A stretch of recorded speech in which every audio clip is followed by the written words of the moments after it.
बिस्मिल्लाहिर्रहमानिर्रहीम। अस्सलामुअलैकुम। उम्मीद है आप सब खैरियत से होंगे। और जैसा कि आपको पता है कि हमने एक लेक्चर सीरीज़ जो है वो स्टार्ट की है, उसके अंदर हम बहुत ही इम्पॉर्टेंट जो एमसीक्यूज़ होते हैं फिज़िक्स के chapter wise which have been repeated in entry test exams as well as other competitive exams, तो वो एमसीक्यूज़ जो है वो हम डिस्कस करते हैं। इस चैप्टर के अंदर हम जो है इलेक्ट्रोमैग्नेटिज्म के हवाले से कुछ इम्पॉर्टेंट एमसीक्यूज़ डिस्कस करने जा रहे हैं with their complete reason. Let's move to the first MCQ. First MCQ देखते हैं। The magnetic field produced due to the current produced in a straight wire is proportional to. कि इसमें कहा गया है कि अगर एक स्ट्रेट वायर है और उसमें करंट फ्लो कर रहा है, let's suppose the amount of current is I, तो उसकी वजह से जो मैग्नेटिक फील्ड प्रोड्यूस होगा, जैसा कि हमें पता है कि स्ट्रेट वायर के अराउंड जो मैग्नेटिक फील्ड होता है that is of circular nature. तो this magnetic field is proportional to, किसके लिहाज से प्रोपोर्शनल है? This is proportional to the electric current. उसकी रीजन ये है कि ये जो मैग्नेटिक फील्ड है ये प्रोड्यूस ही करंट की वजह से हो रहा है। तो जितना ज्यादा करंट फ्लो करेगा उतना ही ज्यादा इसकी सराउंडिंग में मैग्नेटिक फील्ड प्रोड्यूस होगा। Next is the magnetic field produce at a center of circular wire is proportional to. जो मैग्नेटिक फील्ड एक सेंटर में प्रोड्यूस होगा सर्कुलर वायर के, वो किसके प्रोपोर्शनल होगा? So that is proportional to the radius of field loop. क्योंकि अगर एक सर्कुलर वायर है और सर्कुलर वायर के अंदर जो फील्ड प्रोड्यूस हो रहा है, तो उसके वजह से जो इस वायर का रेडियस होगा उसके लिहाज से प्रोपोर्शनल होगा, इनवर्सली प्रोपोर्शनल। ठीक है, that is inversely proportional to the radius of the loop. वैसे भी हमें पता है कि जब मैग्नेटिक फील्ड का जो फार्मूला है that is phi is equal to B dot A, according to this relation B is equal to phi over A. And area को अगर हम मैग्नीट्यूड की फॉर्म में लिखें तो this is equal to pi r square in terms of circle, circle के case में। तो this magnetic field will be inversely proportional to the radius of the field loop. So this will be the answer. The magnetic field of a solenoid is quite similar to that of this is very simple MCQ। एक solenoid जो है जब उसमें से current pass होता है तो current pass होने की वजह से वो एक मैग्नेट के तौर पर बिहेव करती है। और इसमें मैग्नेटिक लाइंस कुछ इस तरह से बनती हैं कि ये एक बार मैग्नेट की तरह बिहेव करती है। इसमें एक एंड से लाइंस निकल रही होती हैं और दूसरे एंड पर जो लाइंस हैं वो एंटर हो रही होती हैं। इस तरह से इसका मैग्नेटिक फील्ड जो है वो प्रोड्यूस होता है। और ये मैग्नेटिक फील्ड वही है जैसे एक बार मैग्नेट का होता है। बार मैग्नेट में भी एक एंड से लाइंस निकल रही होती हैं और दूसरे एंड पे लाइंस एंटर हो रही होती हैं। जिस एंड से लाइंस निकल रही होती हैं वो नॉर्थ पोल होता है और दूसरा पोल जो है वो कौन सा होता है? साउथ पोल होता है। So we can say that its magnetic field is similar to the field of a bar magnet. The direction of magnetic field is taken as, कि अगर हम मैग्नेटिक फील्ड लाइंस की डायरेक्शन देखें तो वो किस तरह से होती है। This is very simple. आमतौर पे जो जैसे इलेक्ट्रिक फील्ड लाइंस में हम बात करते थे कि लाइंस मूव करती हैं from positive charge to the negative charge, इसी तरह मैग्नेटिक फील्ड लाइंस में जो हम बात करते हैं उसमें मैग्नेटिक लाइन जो है कन्वेंशनली हम ड्रॉ करते हैं from north pole to the south pole and similarly वो back from south to north. Magnet के अंदर जो है लाइन साउथ से नॉर्थ की तरफ मूव करती हैं और मैग्नेट के बाहर जो है लाइंस नॉर्थ से साउथ की तरफ मूव करती हैं। इसलिए ये फर्स्ट ऑप्शन जो है this will be the answer, north to south and back. Next is the magnetic field due to electric current in a conducting wire is. एक कंडक्टिंग वायर में जो इलेक्ट्रिक करंट है वो किस तरह का होता है? अगर हम एक स्ट्रेट वायर की बात करें, फॉर अ स्ट्रेट वायर, तो उसके लिए जो मैग्नेटिक फील्ड है according to right hand rule this will be in a circular direction around the wire. ये इस वायर के अराउंड सराउंडिंग में सर्कुलर होगा। इसके लिए हम राइट हैंड रूल भी यूज कर सकते हैं। If thumb is pointed in the direction of current then जो फिंगर्स कर्ल कर रही होंगी, curling of fingers will show the direction of magnetic field. जो फिंगर्स की कर्लिंग होगी it will show the direction of magnetic field. इस तरह हम कह सकते हैं कि जो मैग्नेटिक फील्ड की डायरेक्शन है it is circular around the conducting wire. Magnetic field lines of force inside the solenoid are, आमतौर पे अगर हम फील्ड लाइंस की डायरेक्शन ड्रॉ करें, one end of the pole is north and second end is south. When we connect it with a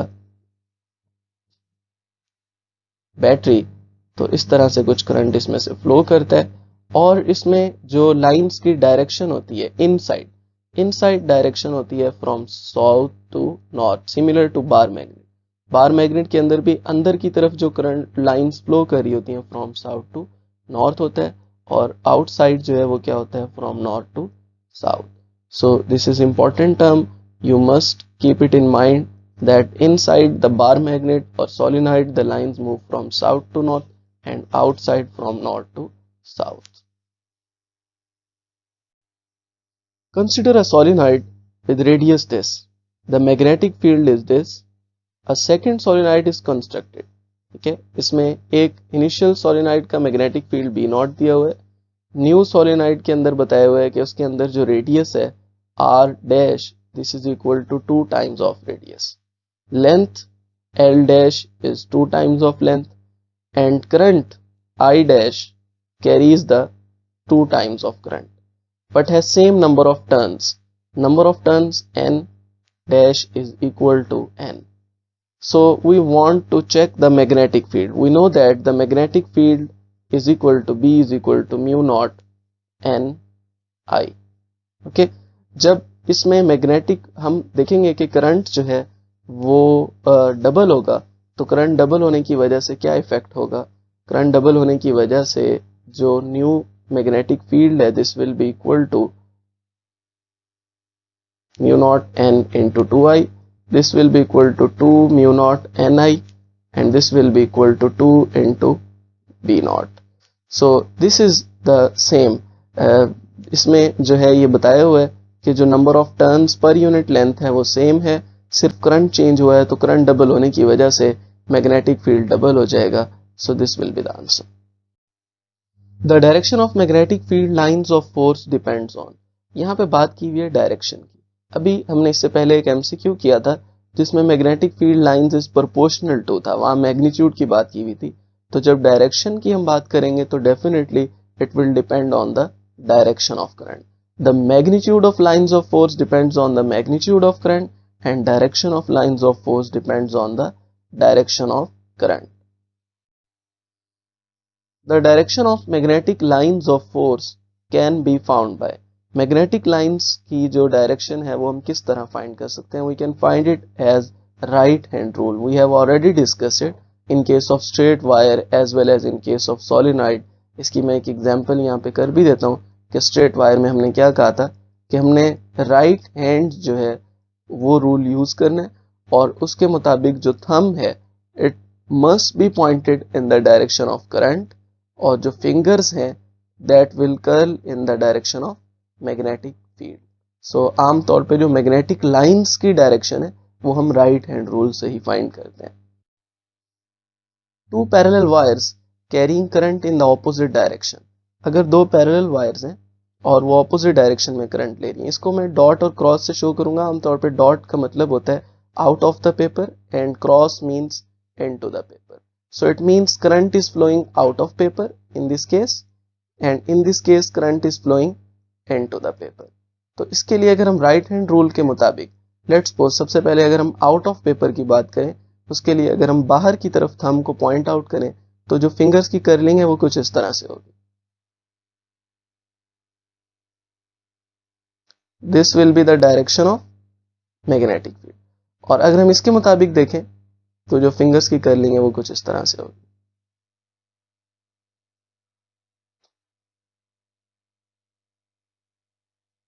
ठीक है, now you can observe the area in between the two wires. इस case के अंदर अगर हम observe करें तो दोनों का जो मैग्नेटिक फील्ड है वो सिमिलर बन रहा है और सिमिलर मैग्नेटिक फील्ड का मतलब है both wires will repel each other when the current is flowing in opposite direction. So this will be the answer. The direction of magnetic field as given by Fleming left hand rule is Fleming rule of solenoid is along. तो जो magnetic field की direction है this is along the axis of solenoid because we already know that in case of solenoid हम fingers को curl कर रहे होते हैं in the direction of current और फिंगर्स तो सोलेनॉइड की डायरेक्शन में कर्ल हो रही होती हैं लेकिन जो हमारा थंब होता है वो कुछ इस तरह से इस डायरेक्शन में होता है या इस डायरेक्शन में होता है या फिर इस डायरेक्शन में पॉइंट आउट कर रहा होता है यानी जो सोलेनॉइड के अंदर फील्ड बन रहा होता है this is along the axis. This is the axis of solenoid. The direction at a point on the magnetic lines of force can be taken as. अच्छा, this is very important. It is similar to electric field. जैसे हमने पढ़ा था कि electric field lines के अंदर अगर हमने किसी भी पॉइंट पर फील्ड लाइंस की डायरेक्शन फाइंड करनी है तो हम उस पॉइंट पर टेंजेंट ड्रॉ करते हैं बिल्कुल इसी तरह से मैग्नेटिक लाइंस के केस में भी जब हमने किसी भी पॉइंट पर मैग्नेटिक लाइंस की डायरेक्शन फाइंड करनी होती है तो हम उस पॉइंट के ऊपर टेंजेंट ड्रॉ करते हैं let's suppose we take this point and this point is known as P. We want to check the direction at point P.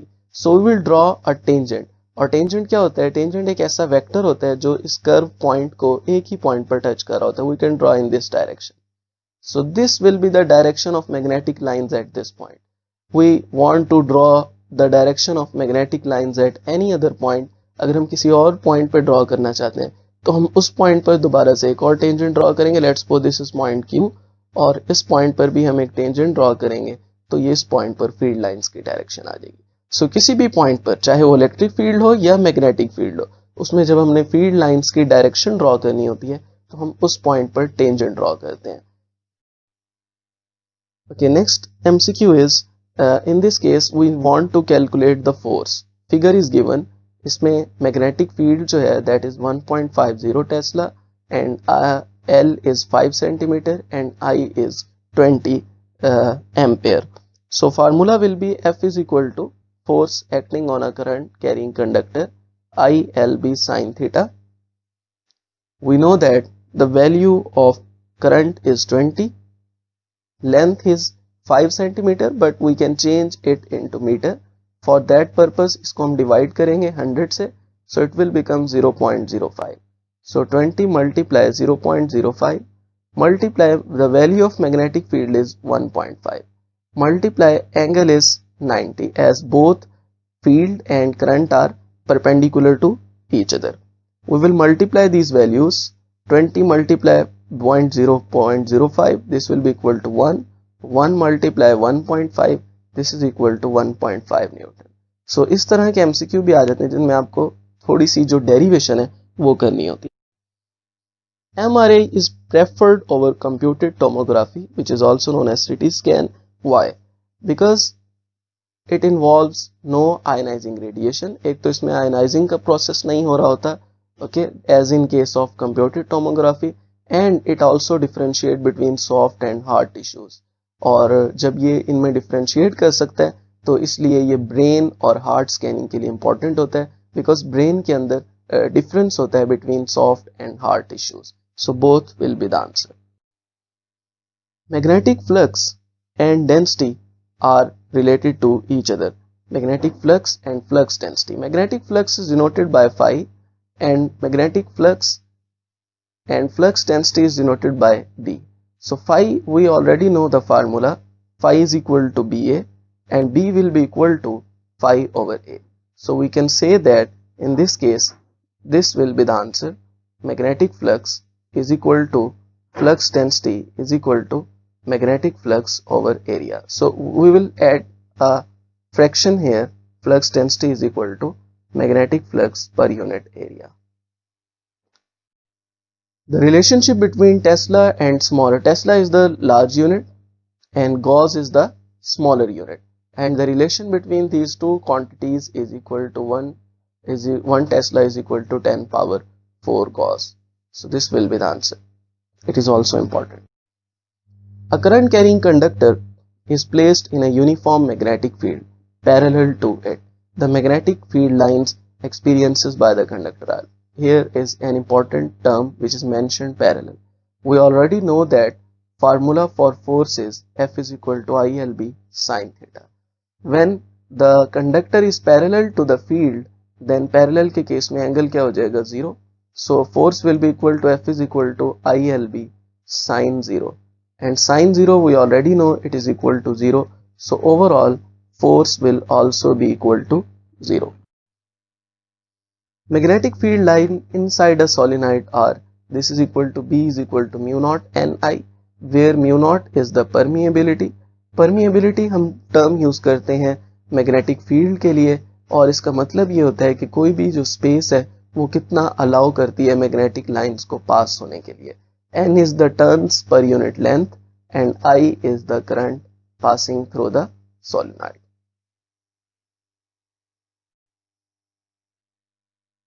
Magnetic force on a unit positive charge moving perpendicular to the velocity with unit velocity is called. देखिए इसमें पूछा ये हुआ है कि वैसे हमें पता है फोर्स का क्या फार्मूला होता है, F is equal to QVB sin theta. इस केस में उसने कहा है कि this force is perpendicular to the magnetic field. So in this case we change the condition and sin 90 हो जाएगा. Sin 90 we already know that it is equal to 1, so it will be equal to F is equal to QVB. अच्छा, अब इसमें जो condition पूछी हुई है that is F over QV के लिहाज से. देखिए जब भी डिनोमिनेटर में हमारे पास कुछ टर्म्स आती हैं तो हम उनको यूनिट कंसीडर करते हैं, जैसे force acting on a unit area, mass per unit volume. Similarly, we can say that these are equal to 1.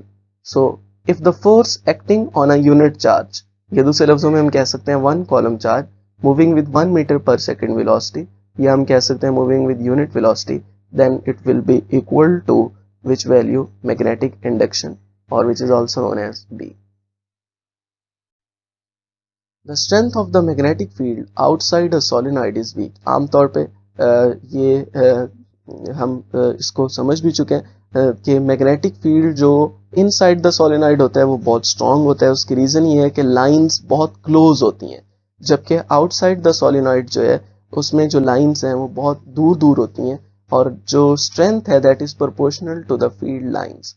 तो इसलिए जो लाइंस हैं quite far away from each other होने की वजह से जो फील्ड की स्ट्रेंथ है वो भी बहुत वीक होती है. जबकि फील्ड सोलेनॉइड के अंदर अगर हम ड्रॉ करें तो फील्ड लाइंस बहुत ज़्यादा क्लोज होती हैं, और क्लोज होने की वजह से फील्ड भी उतना ही स्ट्रांग होता है, जबकि बाहर वाले एरिया में फील्ड लाइंस उतनी दूर होती हैं.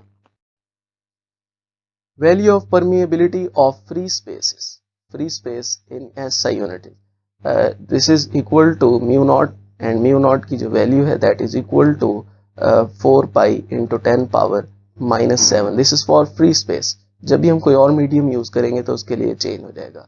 4 pi into 10 power -7 weber per ampere per metre. A strong magnetic field is applied to a stationary electron beam.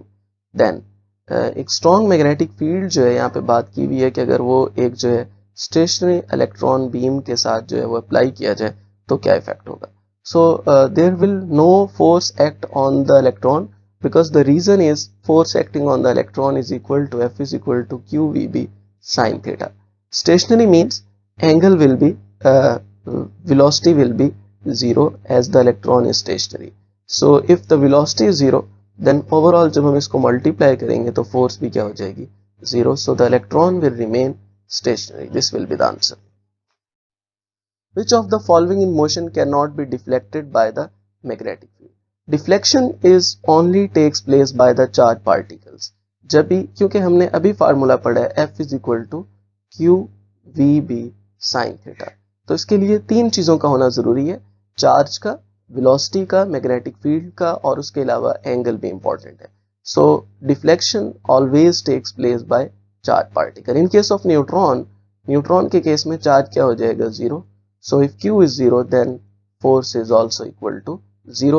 So there will be no deflection on neutron by the magnetic field.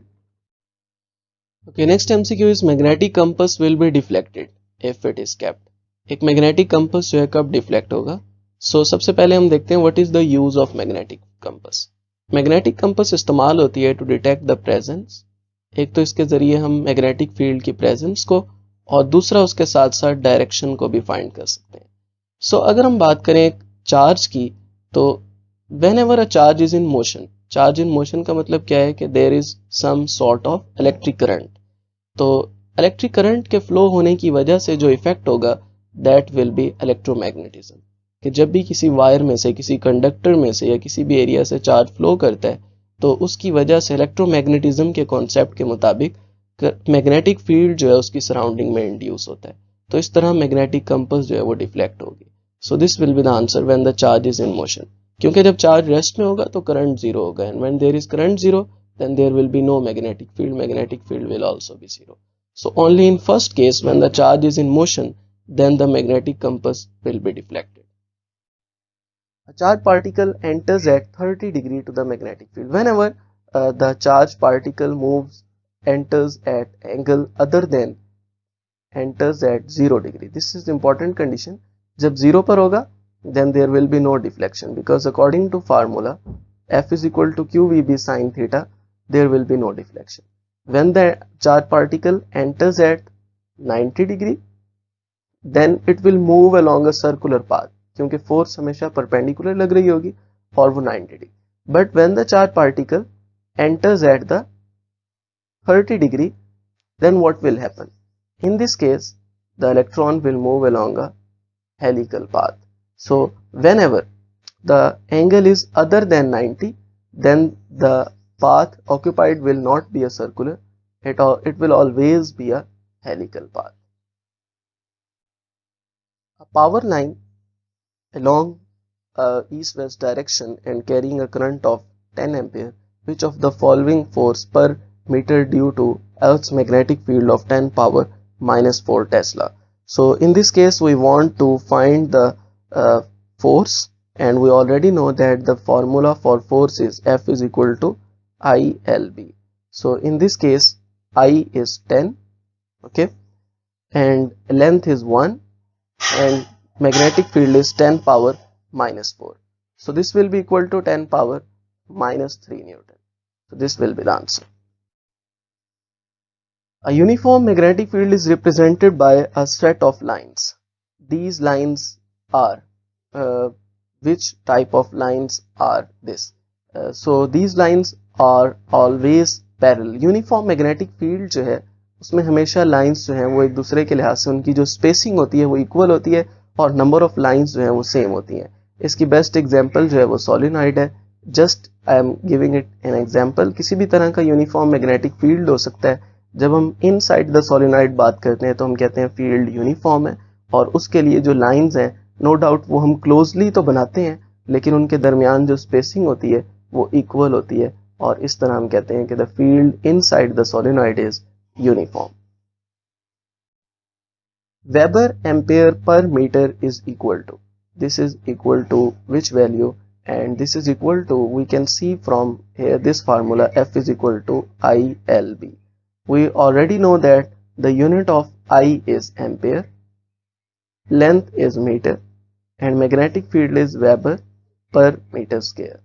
So we can check here that Weber, ampere and per meter, this is equal to Newton.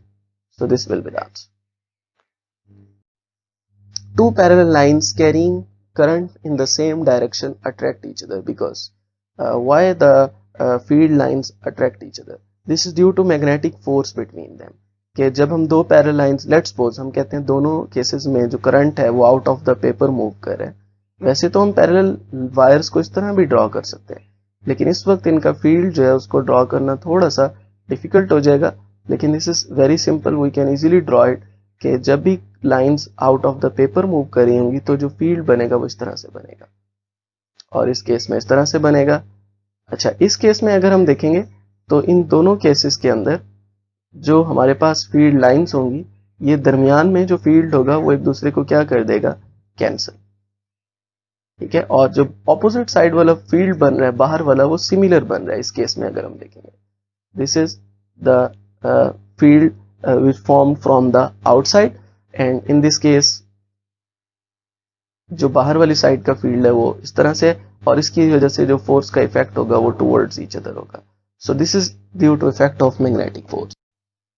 Magnetic field, what is the effect of magnetic field? Magnetic field exerts a force if the charged particle is perpendicular to the field lines. This is very important.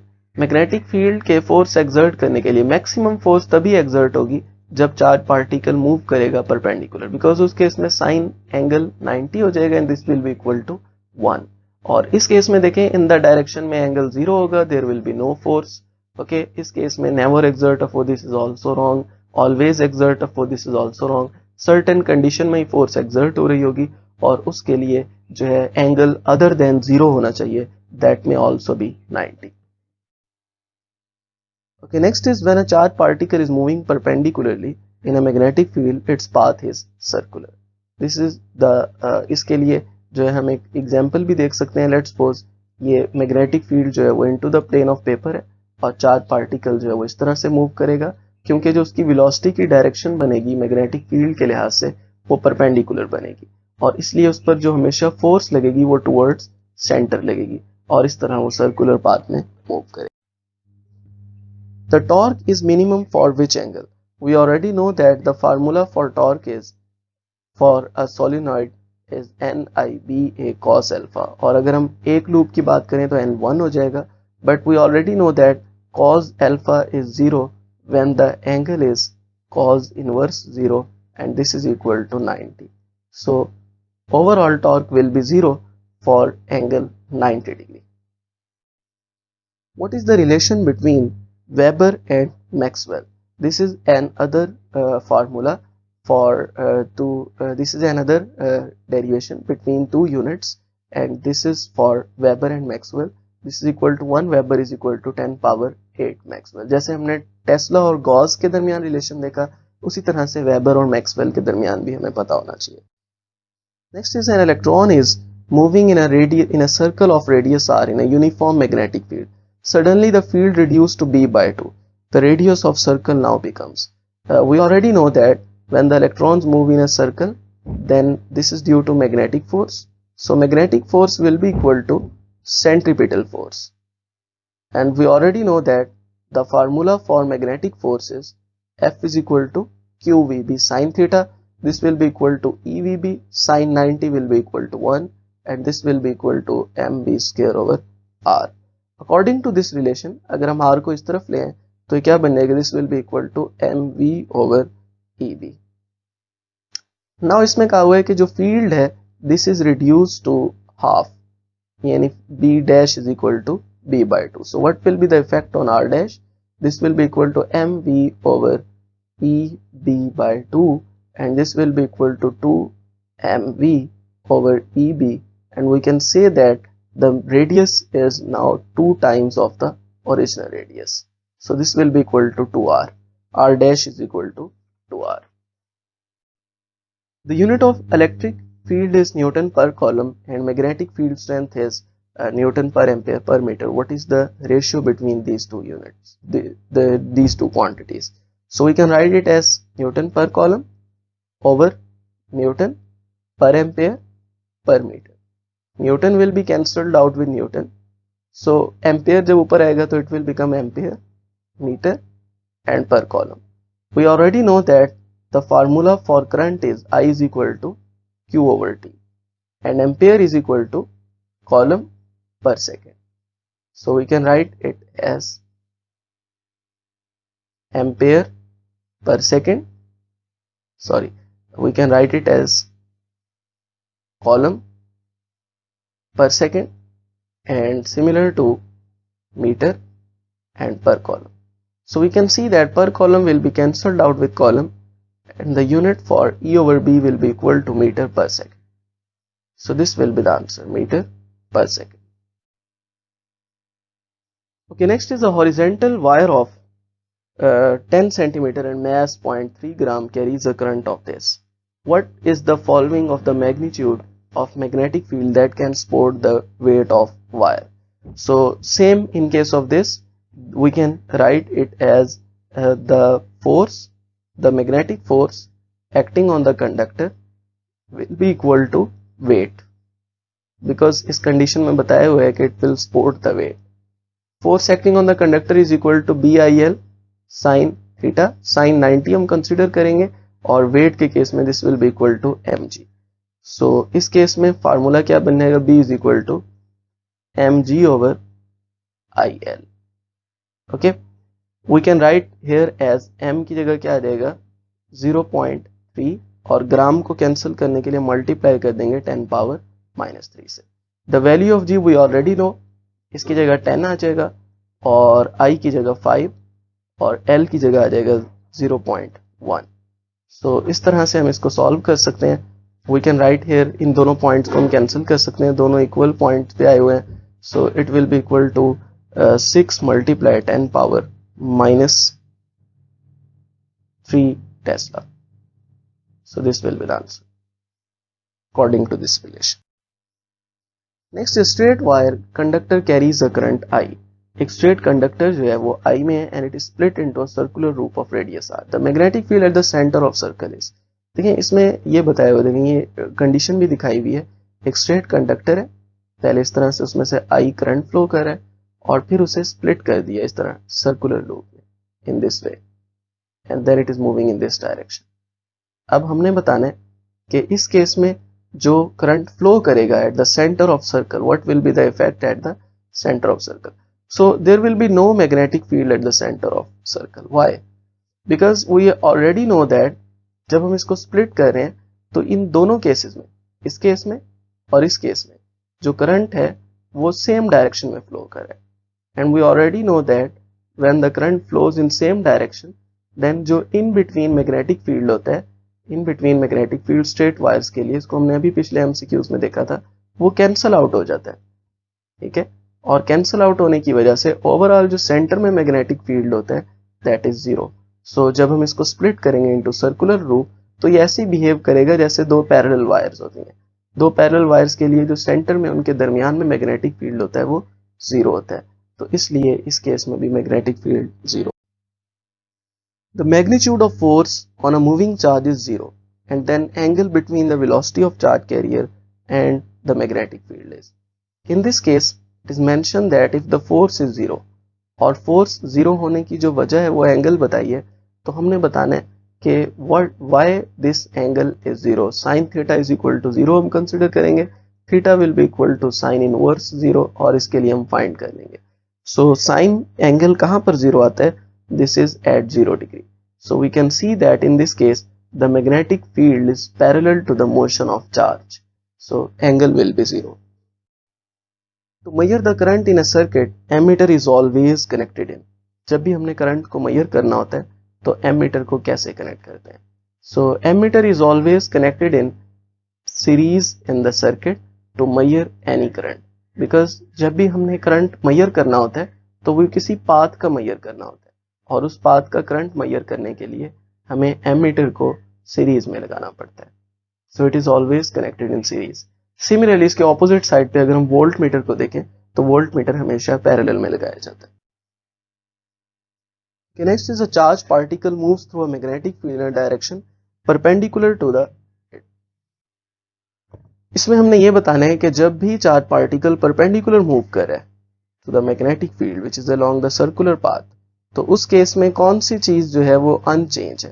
देखिए जब perpendicular move कर रहा है तो उस case में जो चीज चेंज हो रही है we can see from the figure as well, उस केस में जो चेंज आ रहा है वो डायरेक्शन में आ रहा है। Okay, so there is change in direction. और अब हमने देखना है कि जो फॉलोइंग क्वांटिटीज है उनमें से कौन सी क्वांटिटी है जिसका डायरेक्शन पर इफेक्ट नहीं है। Velocity is a vector quantity, speed is a scalar quantity, acceleration is a vector quantity, and when we see that direction, then direction means it is also vector. So it means the answer will be speed, क्योंकि speed जो है ये scalar है, ये सिर्फ magnitude पर depend कर रही होगी, there will be no effect on direction.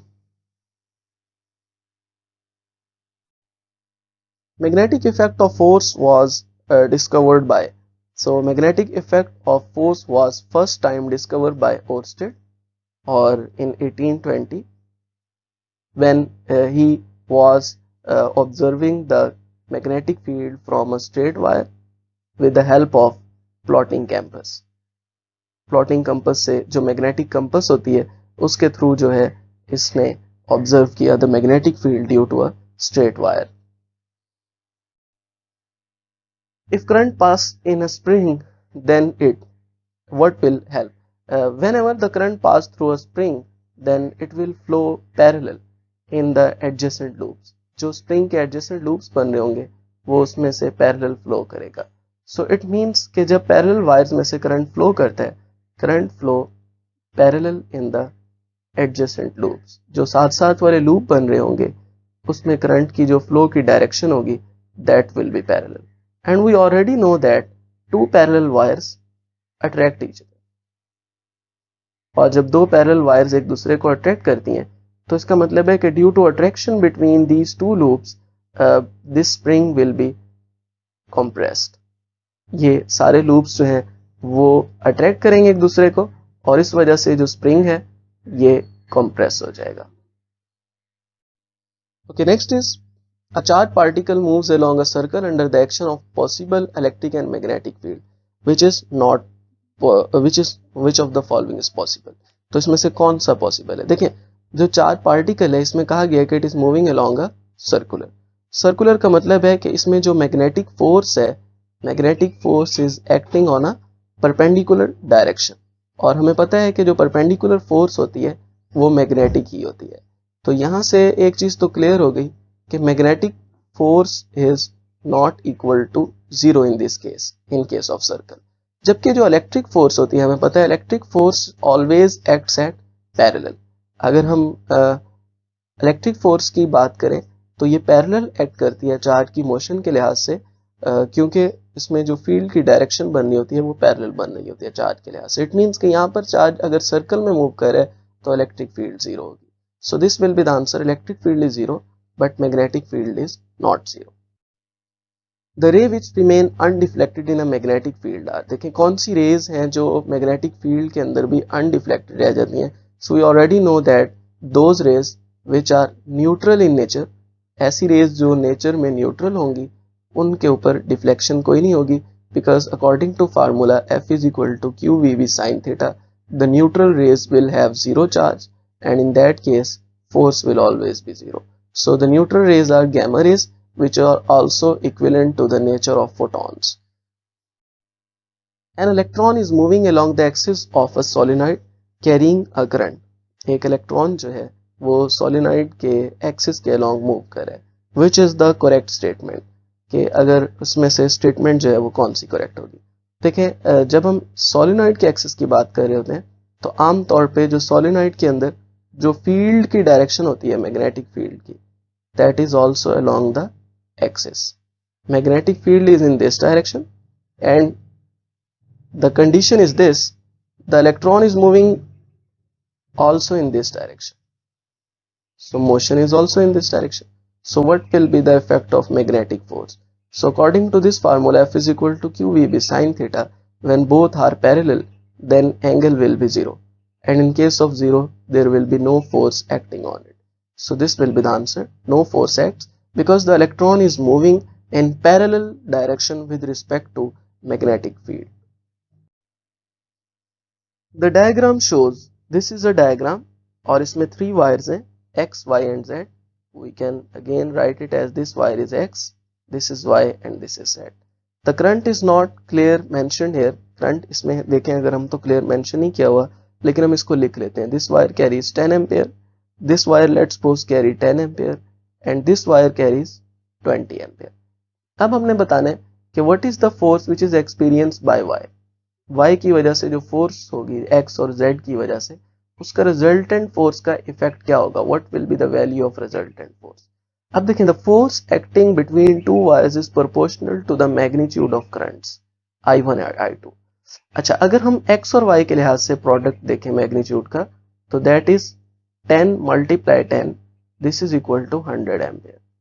लेकिन अगर हम y और z के लिहाज से देखें तो मैग्नीट्यूड यानी I1 और I2 का जो प्रोडक्ट है that is equal to 10 multiply 20, which is equal to 200 ampere. It means जो y और z के दरमियान इफेक्ट होगा वो बहुत ज्यादा होगा. ठीक है. अच्छा, अगर हम x और y के दरमियान देखें तो x और y एक दूसरे को क्या करेंगे? अट्रैक्ट, क्योंकि दोनों के अंदर जो करंट की डायरेक्शन है वो सेम है.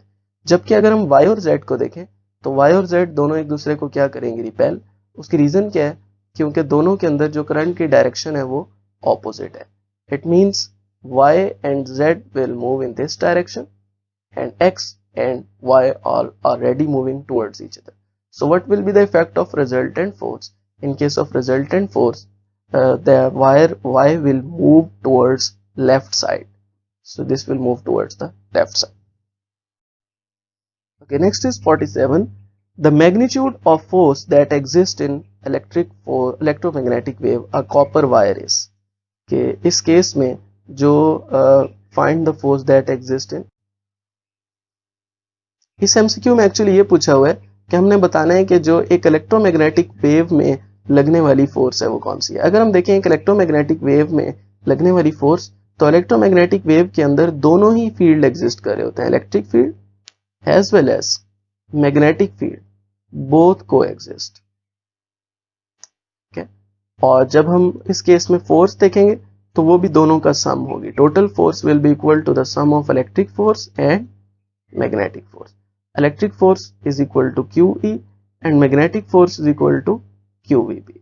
And this force is due to this reason known as Lorentz force, which is equal to the sum of electric forces and magnetic forces. So we can see that the force which exerts in electromagnetic wave is Lorentz force. Four particles independently move at same speed in a direction. Which particle will deflect most? देखिए इसमें कुछ चीजें बताई हुई हैं, conditions हैं, speed भी same है, मैग्नेटिक फील्ड भी सेम है, ओके, और डायरेक्शन भी सेम. सो जब ये सारी चीजें होंगी, एंगल भी सेम, वेलोसिटी भी सेम, फील्ड भी सेम, सो फोर्स का अगर हम फार्मूला देखें F is equal to Q V B sine theta, so ये सारी टर्म्स तो सेम हो गई हैं, वी बी और साइन थीटा जो है, these all are same. So we can say that when all the quantities are same, then force is directly proportional to charge. और इन सब के अंदर अगर हम देखें तो सबसे ज्यादा जो चार्ज होगा वो हीलियम न्यूक्लियस का होगा, ठीक है. और न्यूक्लियस जो है, helium nucleus is equal to 2 times of the mass of proton. So we can see that it has mass equal to 2 electron, it has 1 electron, it also has equal to 1 electron. So this will deflect most. Which of the following material is most suitable for making core of an electromagnet? तो electromagnet का core बनाने के लिए कौन सा material suitable है? That is soft iron. Why? Because core के अंदर से हमने करंट को पास करवाना होता है, और करंट को पास करने की वजह से वो जो मैग्नेटिक फील्ड है वो उसमें स्टोर होता है, ओके. तो अगर हम सॉफ्ट आयरन की बात करें तो जो सॉफ्ट आयरन है ये आसानी से मैग्नेटाइज और डीमैग्नेटाइज हो जाता है. It can easily be magnetise and demagnetise. तो इसकी इस क्वालिटी की वजह से हम इसको प्रेफर करते हैं for making core of an electromagnet, ताकि जो एनर्जी है वो मैग्नेटाइजेशन और डीमैग्नेटाइजेशन के दौरान जो है उसका लॉस कम से कम हो. The magnetic force experienced by a charge particle moving in a magnetic field will be minimum when? Definitely we already know that force F is equal to QVB sin theta, and the force is minimum when the charged particle is moving parallel to the field. In case of parallel, angle will be 0, sin theta will also be equal to 0, and this will be equal to overall the force will be minimum, which will be equal to 0. So that's the answer. Okay, thank you so much. उम्मीद है आपको इस lecture समझ आई होगी और आपके काफ़ी हद तक कॉन्सेप्ट जो हैं वो भी ज़रूर क्लियर हुए होंगे. सो अगर आपके लिए वाकई में ये हेल्पफुल हो तो काइंडली आप इस चैनल को सब्सक्राइब कर लें और साथ बेल के आइकन को भी क्लिक कर लें, ताकि आपको जो फर्दर लेक्चर्स हों इन फ्यूचर उनके हवाले से जो अपडेट्स हैं वो मिल सके. So that's all for this lecture. इंशाल्लाह we will see you in the next lecture. अल्लाह हाफिज़.